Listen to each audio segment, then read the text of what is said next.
Hey guys, property search, think Gladfish. I'm Alegre-Wood and this is Property Rant. So today I want to take you through a quick example of the changes that are happening in the mortgage market right now. Now, this is a short version of, if you go to my website, you'll get the longer version which goes into a lot more detail in this, if it affects you. So if it affects you, jump on the website and have a look.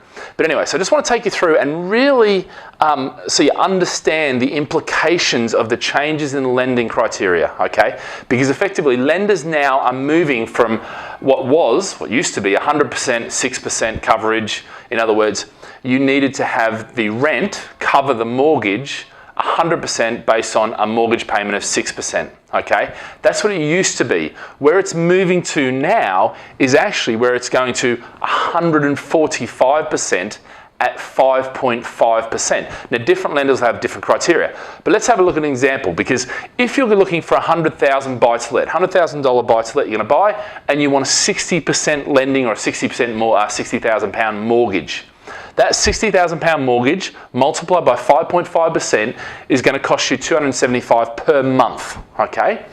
Now, it doesn't matter actually, this is for the calculation of the mortgage affordability to see what loan to value you can get. It doesn't matter whether they're charging you 3%, they'll calculate it at 5.5%.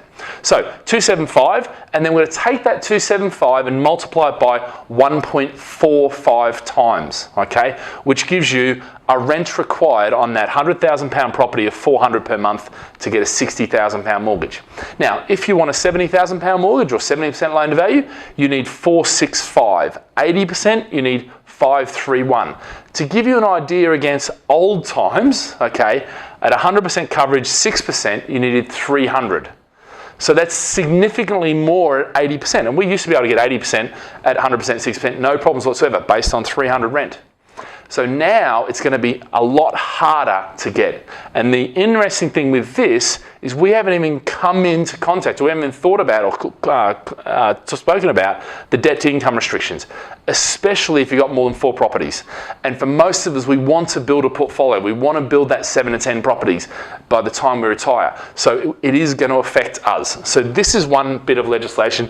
That's another bit of legislation I'll cover in another video. Now, how does this affect you? If you're buying something now, it's probably fine because your cash flow is already going to reflect it. Your mortgage broker is always going to know that. But if you bought pre the changes and you expected to get a 75% mortgage, then what may happen is your loan to value drops. The question is, when the loan to value drops, you need to put a bigger deposit in. So can you afford that deposit? If you can't, speak to somebody who knows what they're doing. Speak to your broker, give the team a call, do something. The earlier the better to overcome that. Okay guys, have a great day, live with passion.